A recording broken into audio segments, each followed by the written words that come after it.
Bendito y alabado es el nombre de Dios Todopoderoso, Creador del cielo y de la tierra, Padre celestial, Padre bueno, Padre amoroso, Padre de infinita misericordia. Hay una sola presencia, un solo poder, un solo bien, una sola perfecta y justa acción en todo el universo y en nuestras vidas. Y es Dios. Gracias, Padre Santo, porque tú en nosotros eres nuestra esperanza de gloria, Padre amado, Padre todopoderoso. Estamos en la clase acerca del libro de los Hebreos y vamos a comenzar leyendo esta parte, Hebreo 3, 1 al 6, que nos dice así la palabra en el nombre del Padre, del Hijo y del Espíritu Santo. Por tanto, hermanos santos, participantes del llamamiento celestial, considera al apóstol y sumo sacerdote de nuestra profesión, Cristo Jesús, el cual es fiel al que le constituyó, como también lo fue Moisés en toda la casa de Dios, porque de tanto mayor gloria que Moisés es estimado digno cuanto tiene mayor honra que la casa el que la hizo, porque toda casa es hecha por alguno, pero el que hizo todas las cosas es Dios. Y Moisés a la verdad fue fiel en toda la casa de Dios, como siervo para testimonio de lo que se iba a decir, pero Cristo como hijo sobre su casa, la cual casa somos nosotros, si retenemos firme hasta el fin la confianza y el gloriarnos en la esperanza. Amén. Laura, está servida la mesa, llévanos por los deleite de conocer la verdad de la palabra en el libro de Hebreos. Amén, amén. Muchas bendiciones para sus vidas y sus familias. Estamos más que agradecidos del Señor por una nueva oportunidad de vida, nueva oportunidad de gracia y nueva oportunidad de compartir su palabra, la cual es fiel y es verdadera. Así como planteaba esta lectura, estamos en el capítulo 3 de Hebreo y este capítulo tiene como tema Jesús es superior a Moisés y está haciendo por cuanto Jesús es superior a Moisés. ¿Por qué? Porque los judíos valoraban mucho la tradición. En el capítulo 1 presentaba a Jesucristo como superior a los profetas. En el capítulo 2 decía Jesús es superior a los ángeles. Y ahora en el capítulo 3 se presenta a Jesús como superior a un personaje que para los judíos era algo muy, muy sagrado. Entonces, los judíos valoraban mucho lo que es la tradición. Y por eso partimos de que el libro de Hebreo da ese inicio que siempre vamos a estar recordando del capítulo 1, que Dios estuvo hablando por profeta, estuvo enviando para situaciones específicas mensajes por los ángeles, estuvo ministrando al pueblo a través de los patriarcas, de los cuales Moisés era uno, y dice, y ahora el mensaje viene a través del Hijo, y empieza a establecer, vuelvo a recordar que la carta a los hebreos era dirigida a los hebreos que habían abrazado la fe cristiana y se habían separado del judaísmo, pero mantenían lo que era esos dos pensamientos, si seguir el cristianismo, si seguir a Jesús o volverse a sus tradiciones, porque había mucha demanda para ello acerca de lo que ahora estaban practicando y lo que estaban creyendo. Entonces, para ello, la tradición era sumamente importante. Dios había enseñado a este pueblo por muchos siglos, por muchos años, a seguir repitiendo estos patrones, los rituales, la ceremonia, para que en el pueblo se quedara de generación en generación. Y para ello, todo lo que decían los profetas, todo el mensaje de los patriarcas era importante. Y Moisés era un personaje sumamente sagrado para ellos. Por eso, el escritor de Hebreo vio como importante poder hacer esta declaración y esta diferencia entre el ministerio de Moisés y el ministerio de Jesús. Entonces, las tradiciones judías, sus creencias, sus dogmas, llegaría a la conclusión de que para ellos no había ningún hombre superior a Moisés. Eso era lo que ellos consideraban. Ni siquiera Abraham, ni Isaac, ni Jacob, ni Elías, ni ninguno de los otros profetas.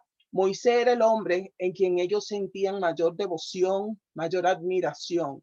Sus vidas giraban alrededor de la persona de Moisés, con su Torá o con su libro de la ley, las ordenanzas de la ley, que es el Pentateuco. Entonces, Moisés y el Pentateuco eran la devoción y la admiración del pueblo hebreo.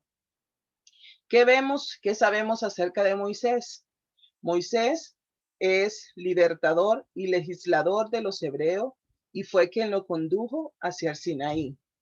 Moisés recibe la ley y la entrega al pueblo de Israel y organiza las instituciones y el culto.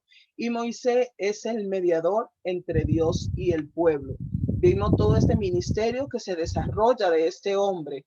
Después de la salida de la esclavitud del pueblo egipcio, los hebreos empiezan al mando de Moisés a tener un nuevo estilo de vida para el cual Dios lo había llamado. Entonces, él empieza a legislar, después que lo liberta, empieza a legislar, lo conduce a la tierra prometida, organiza las instituciones, organiza el culto y es la cara que se presenta el mensaje de Dios para el pueblo. Entonces, el que estaba de intermediario entre Dios y el pueblo era Moisés.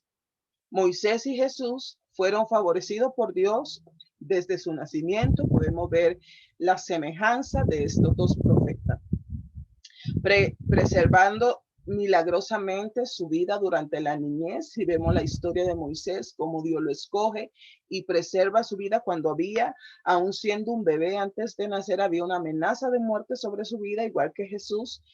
Y acontece como la misma situación de persecución aún desde antes de nacer, pero cómo son preservados milagrosamente, cómo a través de ello se dan actos poderosos en la palabra, se dan obras poderosas en la palabra.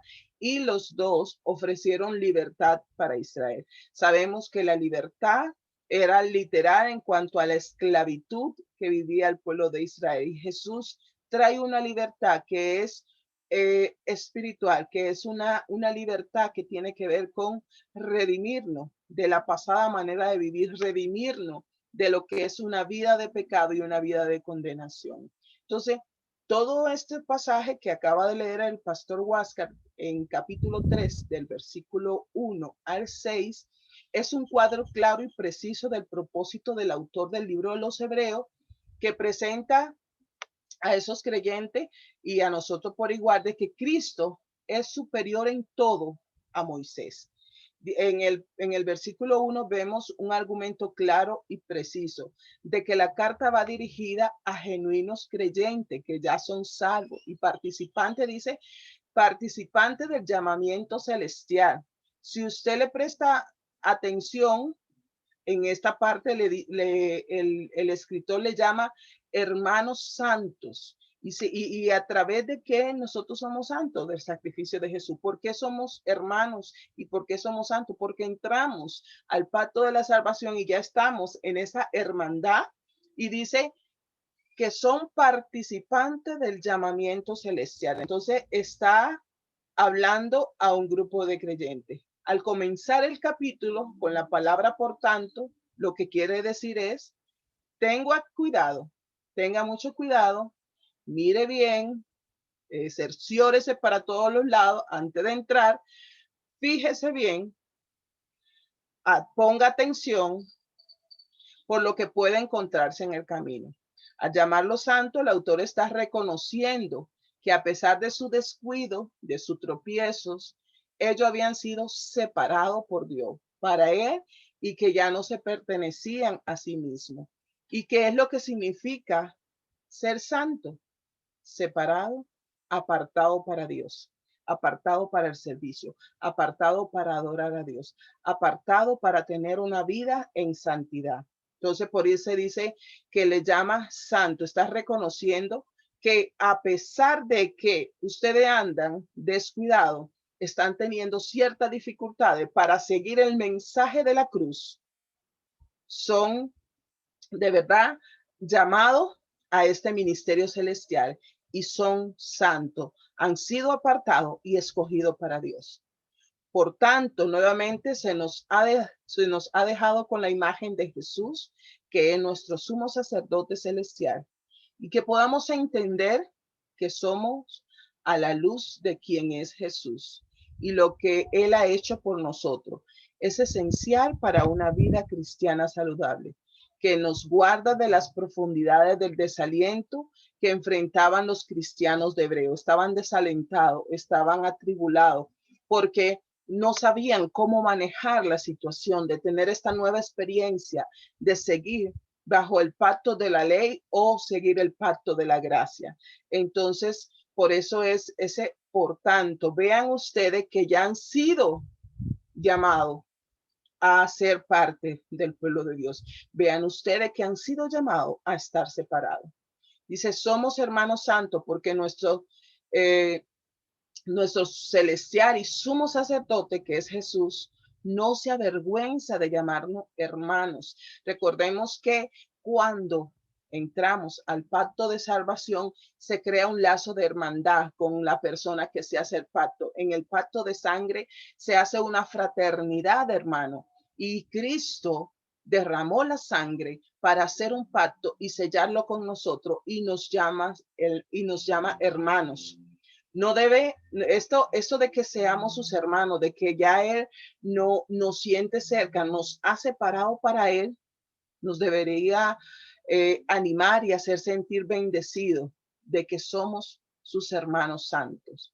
Y lo somos porque Él lo dice y su palabra es verdad y porque Él pagó el precio para nuestra justificación y para nuestra santidad.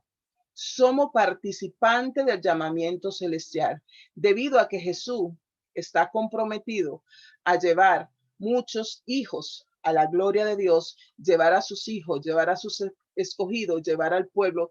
Somos sus compañeros en el llamado celestial. Nosotros también estamos llamados a pregonar el mensaje del reino, a pregonar esta verdad para que los hijos escogidos de Dios sean añadidos a lo que es la iglesia. Esto debería ser una bendición para nosotros también y animarnos a seguir adelante, incluso durante las pruebas en tiempos difíciles, de que tenemos un llamamiento celestial de ser luz y de llevar muchos hijos a la gloria, y que las personas a través de nosotros vivir la palabra y enseñar la palabra podamos ver cómo Cristo se revela en el corazón de su pueblo. Hay una diferencia entre un apóstol y un sumo sacerdote. Vemos que en esta lectura habla de Jesús como apóstol y como sumo sacerdote. Un apóstol, al igual que el profeta, viene con un mensaje específico de Dios al mundo o a su pueblo. El apóstol y el profeta hablan por Dios a la persona, trae un mensaje de Dios para la persona.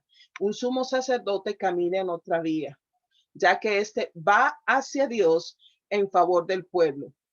Entonces él es quien funge la función sacerdotal.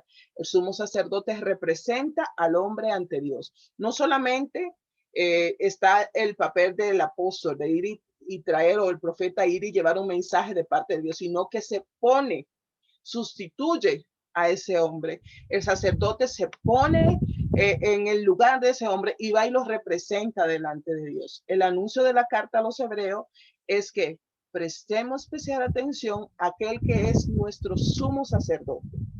Como sumo sacerdote que es Jesús, se resalta esa humanidad de Cristo. Ese hombre está en una posición de exaltación y él ayuda de manera poderosa a todos aquel que él primero compró a precio de su propia sangre.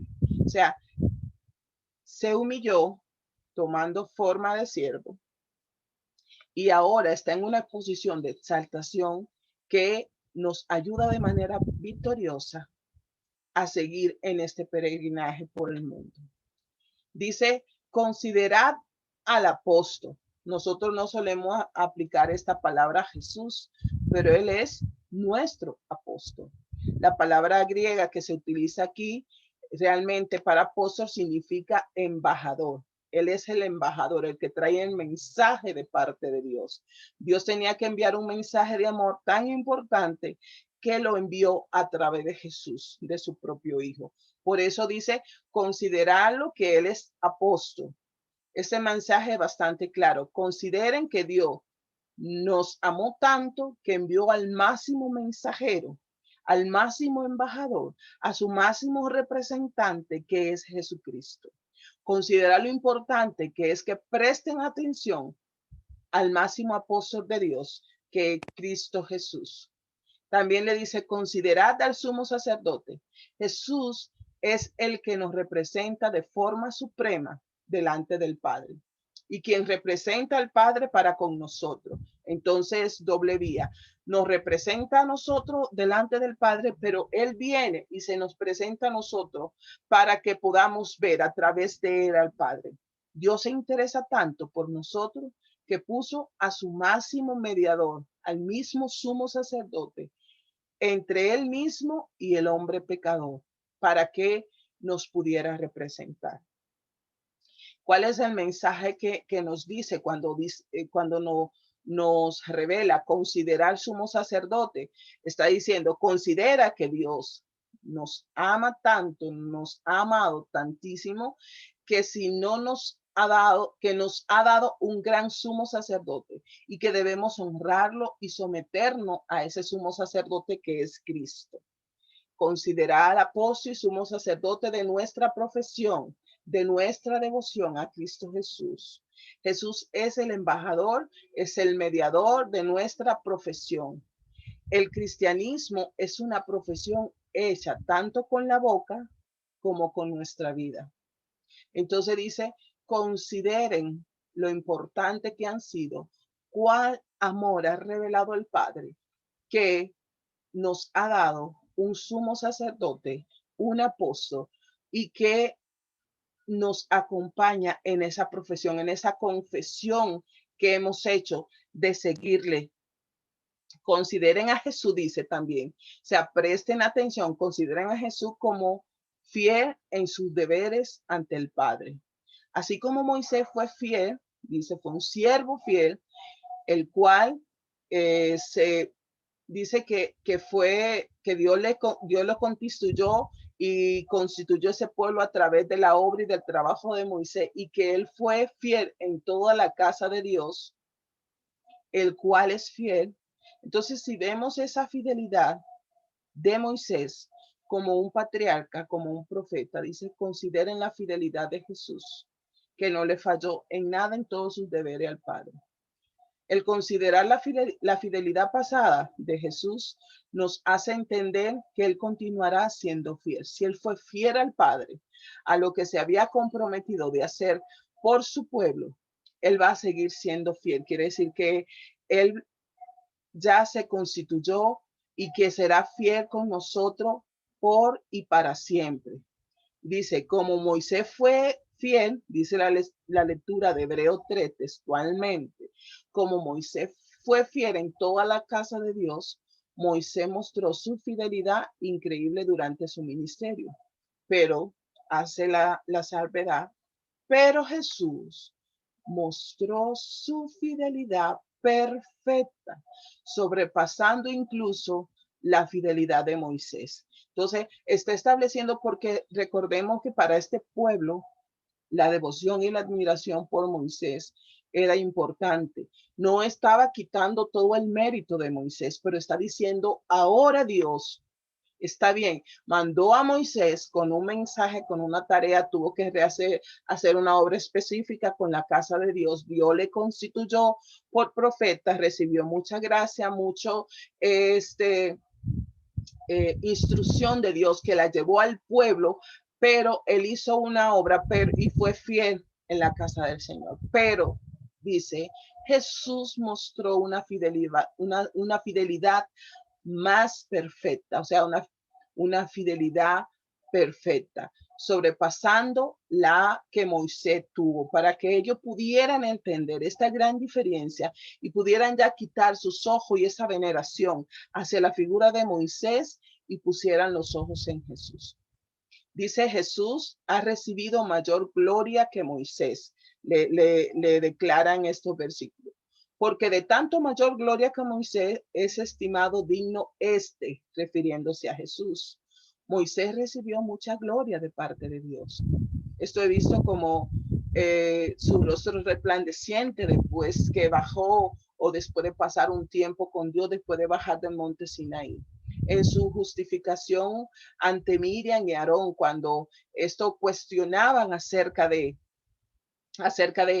llamado de Dios para sacar al pueblo y de conducir al pueblo por este desierto, como Dios muestra su justicia y representa a Moisés y le da gloria a Moisés para que puedan ver que realmente Dios estaba con él. Así también esto lo podemos ver en número 12 y en número 16 vemos que Dios se glorificó en el ministerio de Moisés ante los hijos de Coré, cuando empezaron a cuestionar y a querer llevar al pueblo hacia otra línea que era la diferente a la que Dios estaba estableciendo a través de Moisés. Dios establece y envía su juicio o la justificación de que él había llamado a Moisés y que Moisés estaba siendo dirigido por él para que el pueblo llegara a la tierra prometida. Dice: por tanto mayor gloria que tuvo Moisés, le está reconociendo todo el trabajo y ministerio de Moisés, pero dice: es estimado digno mayor gloria que la que tuvo Moisés, que le estamos presentando, que fue al Calvario y hizo un pacto por la eternidad con nosotros, es mayor que porque de tanto mayor gloria que Moisés es estimado pero Jesús recibió mucho mayor gloria del Padre en su bautismo.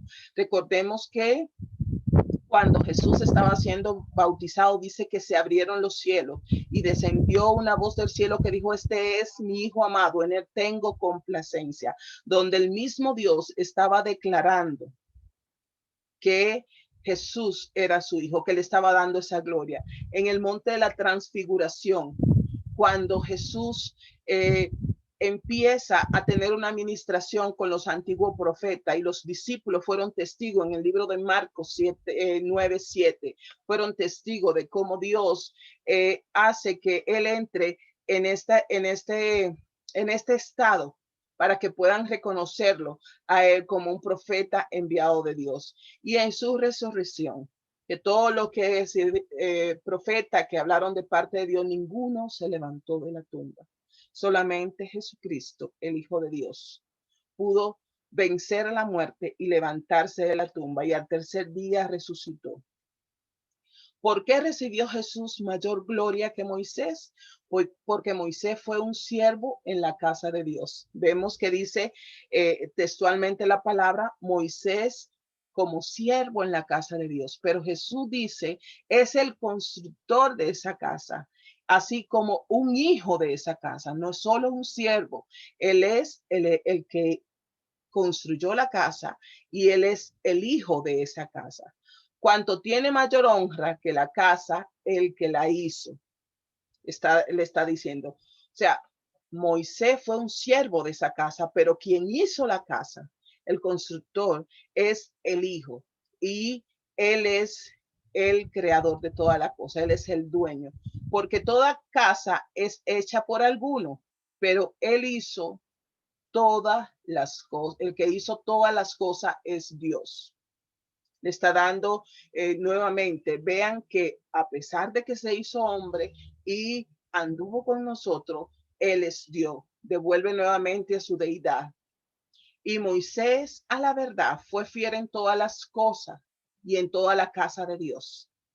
Como siervo le establece. Recuerden que Moisés fue un siervo, o sea, es superior Jesús, que es el constructor, para testimonio de lo que se iba a decir, para que puedan ver todo lo que hizo Moisés, que fue una obra sumamente importante en el momento en que Dios necesitaba que el pueblo fuera ministrado con esta palabra, con esta ley y conducido y que se le legislara para restablecer la adoración y el culto a Dios. Todo eso fue importante.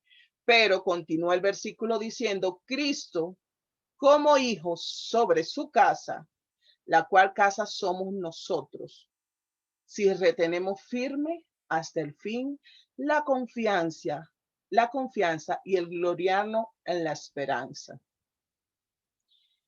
Cristo como hijo sobre su casa. No solamente es un siervo, no solamente es un profeta, es el sumo sacerdote, es el hijo. Y dice que ahora la casa que edificó Moisés fue toda esa obra que aconteció en el desierto hasta que llegaran a la tierra prometida y restablecer el culto y llevar ese pueblo escogido para que estuviese adorando a Dios. Pero dice que ahora Jesús construye una casa que somos nosotros, su pueblo, y que el Hijo ahora está sobre esa casa. Y que si retenemos firme, ¿qué vamos a retener firme? El mensaje de la cruz, lo que Cristo vino a hacer por cada uno de nosotros. Dice, para que retengamos hasta el final la confianza y nos gloriemos en la esperanza. ¿Cuál es nuestra esperanza de gloria? Cristo Jesús. ¿Cuál es nuestra esperanza? Que reinaremos para siempre con Él porque lo ha prometido. Continúa el versículo diciendo, por cuanto tiene mayor honra que la casa el que la hizo. Moisés era un miembro de la familia de Dios, pero Jesús era el creador de la casa, digno de mayor gloria. Los antiguos rabinos consideraban a Moisés el mejor hombre que había existido, incluso mejor o mayor que los ángeles. El autor del libro de los Hebreos no hace nada para criticar a Moisés. Vemos que aquí está reconociendo la labor y el trabajo de Moisés. Solo busca exaltar a Jesús apropiadamente, sin quitar el mérito de lo que Moisés hizo y lo que Moisés significaba para este pueblo, pero quería poner la preeminencia de Jesús por encima de Moisés. Y Moisés, a la verdad, fue fiel en toda la casa de Dios como un siervo, pero Cristo hizo la casa. Cristo es el hijo sobre esa casa. Moisés fue un siervo fiel, pero nunca fue llamado hijo de la manera en que Jesús lo es. Él era un siervo, la cual casa somos nosotros. Nosotros somos parte de la familia de Jesús. Y dice, si retenemos firme que el mensaje de la palabra. El escritor de los Hebreos estaba animando a aquellos que se sentían con ganas de volver atrás, ayudándole a retener firme que lo que se le había enseñado, ayudándole a retener firme al explicarle los beneficios de seguir perseverando. Está diciendo, hay bendición en perseverar en el mensaje que se le ha dado, en la verdad que se le ha revelado. Hay bendición de que ya no vuelvan nuevamente a la esclavitud y que sigan caminando puestos los ojos en Jesús. El verdadero compromiso con Jesús se demuestra a largo plazo, no solamente con llegar y el primer tiempo, como dice mucho, el primer amor, sino que a largo plazo. No solamente es un estallido inicial de ese primer amor, sino que en todo el tiempo, en todo el proceso, un compromiso verdadero debe ser mostrado por cada creyente. Confiamos en que el que comenzó la buena obra en nosotros, Él la perfeccionará hasta el día de Cristo. Eso dice el apóstol Pablo en Filipenses 1:6. Quiere decir que entrar al pacto de salvación, siempre estamos hablando de la vida cristiana como un proceso. No es el fin único, sino que entramos al pacto de salvación, iniciamos este proceso, pero estamos agarrando un verdadero compromiso que se va a ir desarrollando a largo plazo. Y así como dice el apóstol Pablo, que aquel que comenzó la buena obra en nosotros la va a perfeccionar. Está hablando de un proceso que va a ir avanzando. Esa casa, dice, somos nosotros. Primera de Pedro 2, 4 y 5 dice que somos edificados como una casa espiritual. Dios tiene una obra que edificar a través de su pueblo, tal como uno que va a construir una casa. Dios nos edifica. Somos edificados como una casa espiritual. Recordemos que la palabra declara que nosotros somos la iglesia y que somos templo y que Él ahora vino a edificar un templo para Él habitar, para que su gloria habite en este templo. Nosotros somos los depositarios de la gloria de Dios a través de Jesús. La aplicación de esta realidad de la superioridad de Jesús sobre Moisés la podemos ver en Hebreos 3, del 7 al 11, y una cita que hace en comparación con el Salmo 95, 7 al 11, y su relevancia. Por lo cual, como dice el Espíritu Santo, si oye hoy mi voz, si oye hoy su voz, no endurezcan vuestros corazones, como en la provocación en el día de la tentación en el desierto, donde me tentaron vuestros padres, me probaron y vieron mis obras 40 años, a causa de lo cual me disgusté contra esa generación y dije, siempre andarán vagando en su corazón y no han conocido mis caminos. Por tanto, juré en mi ira y no entrarán en mi reposo. Aquí viene la aplicación, le está diciendo, si no reconocen esta superioridad de Jesús, vean lo que aconteció, le está llamando la atención en el momento en que el pueblo se revela en contra de Dios. Lo estaban haciendo en cara de Moisés, pero en ese momento Moisés era el representante de Dios. Era el enviado de Dios en ese momento para dirigir el pueblo. Dice, cuando me tentaron, vuestros padres me provocaron, me tentaron, y ya ustedes vieron sus obras por 40 años. Y me disgusté con esta generación y vino mi ira y estuvieron vagando en sus corazones. Le está diciendo, oiga, deje de estar en dos pensamientos. Deje de estar de doble ánimo, que si hoy sigo o si al día siguiente quiero regresarme. Dice, no entraron en mi reposo, no fueron bendecidos, no pudieron tener la vida victoriosa y bendecida que Dios había diseñado para ellos. Dice, no endurezcan sus corazones. Por lo cual dice el Espíritu, si oyen hoy la voz, Él le está dando el mensaje de la cruz, le está hablando de lo que Jesús vino a hacer, está nuevamente explicando todo lo que significa el pacto de la gracia y le dice, no endurezcan sus corazones, así como hicieron vuestros padres, que provocaron y tentaron en el desierto a Dios y lo provocaron a ira. No endurezcan sus corazones. El mensaje está siendo claro. Jesús es el enviado de Dios. Es ahora a quien debemos seguir y a quien debemos mirar. Si aquellos que siguieron a Moisés tenían la responsabilidad de entregarse, de confiar, de perseverar en seguir a este líder que Dios había impuesto, que por tanto más somos nosotros responsables de hacer lo mismo con nuestro líder Jesús. Por eso le está diciendo, vean lo que pasó, no endurezcan sus corazones, porque era responsabilidad en ese momento del pueblo confiar y perseverar y seguir al líder que se le puso. Tanto más ahora que ha enviado al Hijo, somos responsables de seguirle, como en la provocación y en la tentación. Se refiere a la prueba que pasó en Meriba, número 20, 1 al 13, que el pueblo pasó ciertas dificultades y sabemos que toda esa desobediencia y toda esa provocación, lo que han estudiado acerca del peregrinaje del pueblo de Israel en el desierto, se habla de que literalmente la distancia para ellos llegar a la tierra prometida no le tomaba unos días, apenas unos días, y tuvieron que vagar en el desierto por 40 años. porque endurecieron sus corazones, porque se oponían a los preceptos de Dios.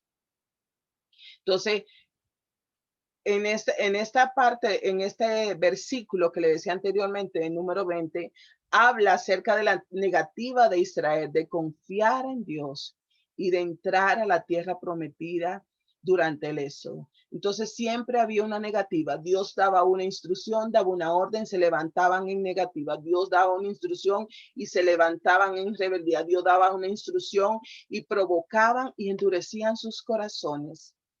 Y dice que cuando habla de ese versículo específicamente, que dice como en la provocación en el día de la tentación.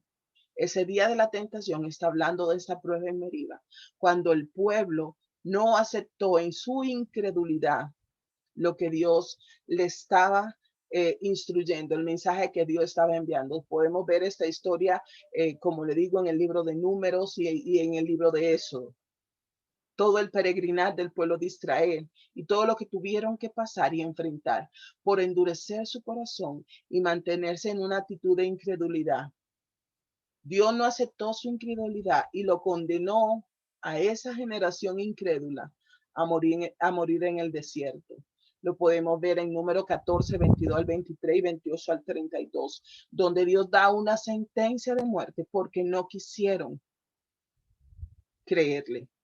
Y vieron mis obras 40 años. Debido a su incredulidad, el pueblo de Israel enfrentó un juicio que terminó después de 40 años. Entonces, cuando no entramos en la disciplina, a seguir las ordenanzas de Dios, vienen tiempos de juicios. Esta advertencia que está haciendo el escritor en el libro de los Hebreos se escribió alrededor de 40 años después de ese rechazo inicial que le hicieron a Jesús los judíos, cuando no quisieron aceptarlo como el enviado de Dios. La ira de Dios se acercaba rápidamente sobre los judíos que rechazaron a Jesús y culminaría con la destrucción de Jerusalén en manos de los romanos. Entonces, Dios le estaba advirtiendo acerca de lo que iba a acontecer con Jerusalén, porque seguían rechazando a Jesús y a este pueblo que había escuchado el mensaje y que estaban cavilando en volver nuevamente a sus tradiciones. Se les recuerda cuál es la sentencia de caminar de espalda a Dios y en rebelión. A causa de lo cual me disgusté contra esta generación. La ira de Dios se encendió contra la generación que salió de Egipto por causa de su incredulidad. Ellos se negaron a confiar en Dios y en las grandes cosas que Él había prometido. No quisieron persistir en la fe. Por eso el escritor está enfáticamente desde el versículo 1 del libro de los Hebreos llamando a que sean fieles, que persistan en la fe, que sean fieles al llamado, que le crean a lo que Dios le ha prometido. Mirad, no sean como la generación en el desierto. Mira, hermanos, que no haya en ninguno de vosotros corazón malo de incredulidad para apartarse de Dios. Estoy leyendo Hebreos 3, 12 al 15. Miren, hermanos, continúa llamándolo hermano porque el escritor reconocía, estoy hablando con creyentes que han sido sellados por la sangre y el pacto del Cordero y están bajo la gracia, y aunque están débiles en la fe y aunque hay mucha incredulidad, son nuestros hermanos, han sido llamados a ese llamamiento celestial. Y dice, mirad, hermano, que no haya en ninguno de ustedes corazón malo de incredulidad para apartarse del Dios vivo. Antes, les exhórtense uno a los otros cada día, entre tanto que se dice hoy, para que ninguno de ustedes se endurezca por el engaño del pecado. O sea, no dejen que entren estos pensamientos, estas ideas, y que se arraiguen sus corazones y que se endurezcan y lo lleven a una vida de pecado y de incredulidad. Porque somos hechos participantes de Cristo, con tal que retengamos firme hasta el final nuestra confianza del principio.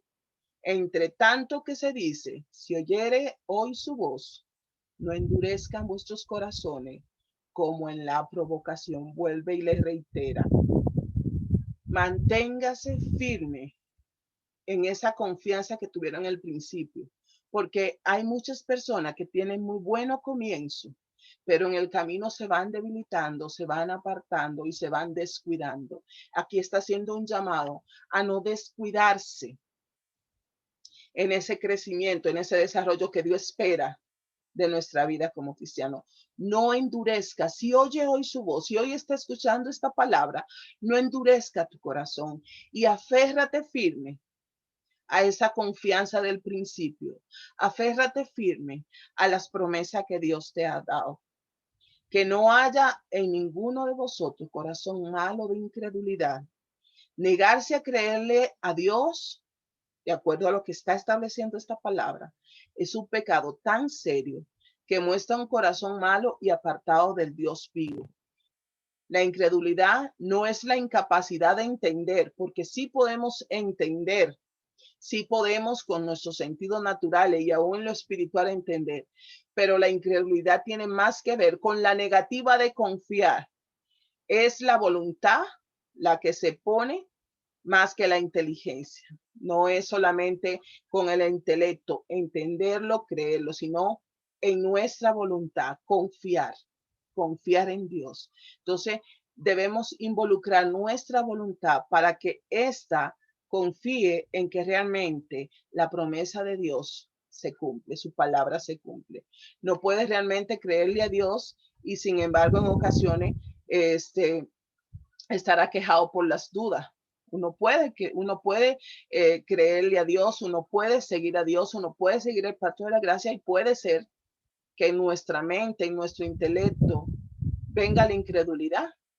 Y eso no necesariamente es falta de fe o debilidad en la fe, sino que te ayuda a que pueda de manera racional poder colocar la fe en la posición en la que Dios quiere que esté, que pueda ver esa diferencia, que pueda realmente Jesús le dijo a sus discípulos, usted no puede impedir que los pajarillos vuelen encima de su cabeza, pero sí puede impedir que hagan nido, que esta incredulidad, que esta falta de fe se anude, se arraiga en sus corazones hasta llevarlo a un punto que esté separado de este conocimiento, de esta verdad, de este desarrollo, de este crecimiento que Dios quiere para su vida.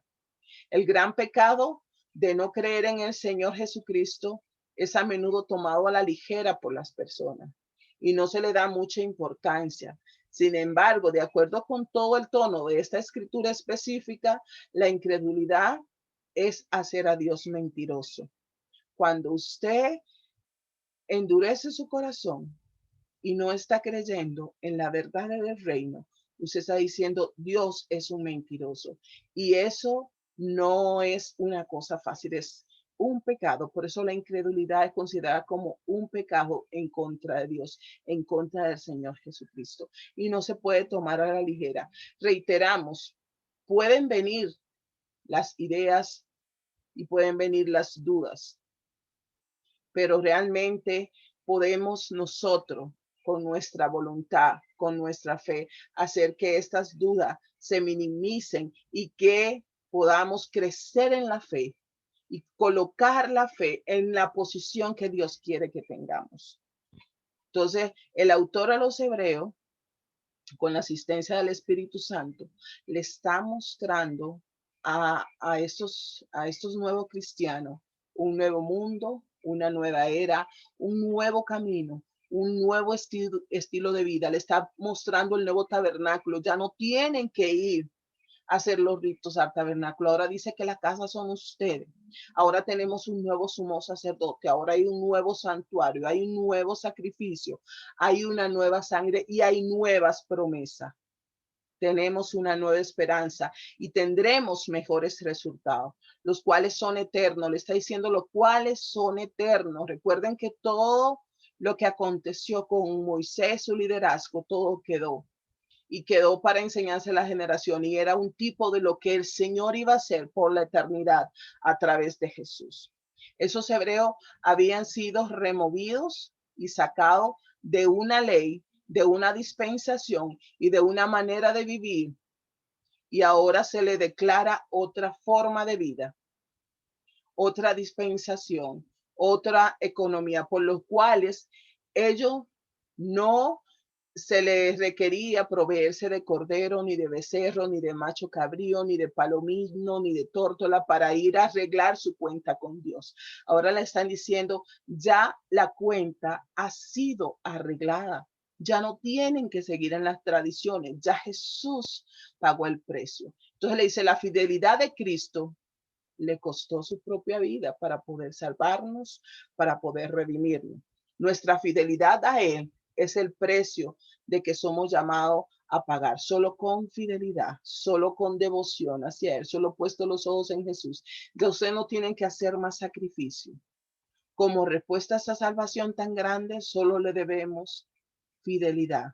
Nuestra salvación dependió de la fidelidad de Jesucristo, pero nuestros galardones dependen de nuestra fidelidad, de nuestra confianza y de nuestro servicio hacia aquel que quien dispuso para nosotros toda la gloria y toda la salvación, quien nos devolvió nuevamente el derecho, la potestad de poder entrar ante el Padre por el sacrificio.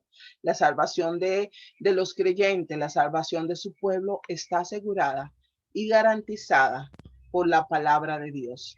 Aquí está nuestra garantía. Esa es la garantía del pacto. Su palabra nos garantiza de que hemos sido salvados, de que hemos sido redimidos y que Cristo está por encima de todas las cosas, que ya no hay otro mensaje que es el mensaje de la cruz y que ya Cristo lo estableció y es lo que dice la palabra y nosotros le debemos devoción, admiración y rendirnos solamente ante Jesús, el autor y consumador de nuestra fe. Dios le bendiga abundantemente. El pastor Huasca concluye en este momento. Sea el Señor bendiciéndote, Laura, a ti, a los tuyos, que el Padre de las luces siempre te mantenga con ese muy buen ánimo para disertar acerca de lo que es la palabra de Dios, ese ramillete de luz que nos da para que nosotros podamos crecer más en lo que es la fe y lo que es el conocimiento de nuestro Señor. En este libro, capítulo 3 de Hebreos, se nota como que una pugna entre dos partidos, porque se está hablando de un grupo de personas y otro, y le está convenciendo a los que ya son santos, y si le llama santo es porque fueron ya traídos por Dios a los pies de Cristo, ya han conocido la luz, ya han disertado, ya se han comido el rollo de la verdad nueva testamentaria y ya han conocido la verdad y la luz. Entonces, el escritor de Hebreos se esfuerza que ellos entiendan que ha habido un cambio, que no tienen que volver a los viejos rudimentos de la ley mosaica, que ya tienen en Cristo una nueva ley, que es la ley del Espíritu, la ley del amor, la ley de Cristo. Entonces le está llevando como si fuera una pugna de que no vayan para que no cometan ese error. Ahora, no es que si ellos van y hacen esto, dejan de ser lo que ya son, porque lo que se le dio a ellos de manera eterna. Sí, va a pasar como le pasó a Moisés en su parte de un pueblo, que no pudieron entrar a la tierra prometida por una desobediencia, y el Señor juró por sí mismo que no entrarían. Nosotros también podemos entrar a un desierto si nosotros actuamos en contra de lo que es la voluntad de Dios. No dejamos de ser hijos, pero vamos a pasar. Moisés no deja de ser un santo del Señor que está con el Señor, ni ese pueblo tampoco, porque ellos tenían promesa y Dios cumple siempre sus promesas para el pueblo de Israel. Al pueblo de Israel, nosotros como creyentes que somos el pueblo de Cristo, debemos siempre mirarlo como nuestros hermanos y con amor enviarle bendición y bendecirlo, y sabemos que aunque ellos no creyeron en Cristo Jesús, ellos son nuestros hermanos porque son el pueblo amado de Dios, y por lo tanto nosotros debemos verlo con ojo de misericordia. Cuando hablamos de los judíos y de su manera de vivir y de sus cosas, para diferenciarnos, no lo hacemos nosotros, lo hace la palabra, que nos diferencia de lo que somos los creyentes de Cristo a lo que son los creyentes del viejo pacto. Y el viejo pacto tiene su regla y ellos la siguen y están bien para ellos, y es su verdad y sigue siendo verdad, pero nosotros ahora tenemos una nueva verdad, un nuevo pacto, una nueva una nueva manera en que Dios habla para con nosotros. Dios habló a ese pueblo a través de Moisés, a través de la Torá, a través del Pentateuco. Ahora Él nos habla a través de Cristo, y en Cristo fueron todas las cosas hechas nuevas. Ese viejo pacto fue clavado en la cruz del Calvario. A partir de ahí empezó este nuevo pacto que está sellado con el Espíritu Santo y con la sangre del Cordero. Nosotros ahora somos una nueva nación, esa nación santa, ese linaje escogido. Y es que el escritor de Hebreos se esfuerza a que entiendan esos judíos que eran cristianos porque habían creído en Cristo, porque el Señor lo apartó y lo trajo, y le llama mis santos, y le llama ustedes que son santos porque fueron santificados en la palabra de Cristo. Fue santificado por el evangelio que Cristo nos da para santificarnos, y como Él nos santifica cuando dijo, yo me santifico para que ellos sean santificados en tu palabra. Y así ha sido y así es. Y es por eso que si usted es cristiano, ponga su rostro, ponga sus ojos, ponga la mirada en Cristo Jesús. La palabra es buena y verdadera, y es más cortante que una espada de 2 filos, pero hay tiempo, hay dispensaciones, hay pueblos, hay diferencias que debemos observar, de manera que podamos seguir creciendo en lo que es el conocimiento de quién dice de nosotros, Dios que somos, y lo que nosotros somos lo que Dios dice de nosotros que nosotros somos. Somos una nueva nación en Cristo Jesús, y debemos seguir los conceptos y preceptos establecidos en el Evangelio que van de acuerdo a lo que Cristo nos ha enseñado como un pueblo nuevo testamentario, con una mejor promesa y con una mejor economía y abundancia, porque ahora nosotros no obtenemos nada por las cosas que nosotros hacemos. Nuestras obras son trapo de inmundicia para Dios.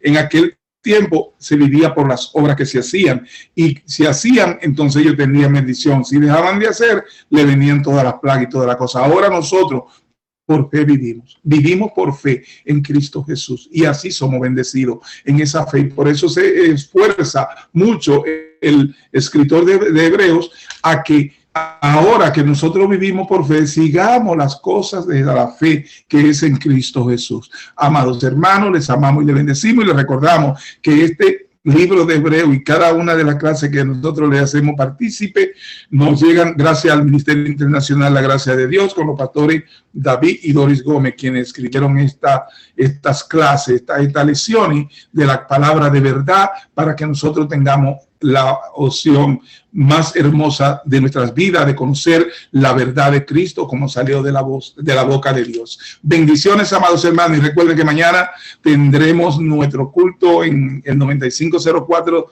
de la Jamaica Avenue en Woodhaven, Queens, New York. Ahí estaremos participando a partir de las 10 de la mañana de un culto glorioso, donde glorificamos y enaltecemos el nombre de nuestro Dios Altísimo y de la sangre de nuestro Cristo Jesús, el Cordero de Dios. Y a las 5 de la tarde en Islay Terre, en el 11 de Amityville, también estamos ahí a las 5 de la tarde con otro culto glorioso en Long Island. Bendiciones, amados hermanos, que sea la paz del Señor con cada uno de ustedes. Laura, muchas bendiciones. Amén.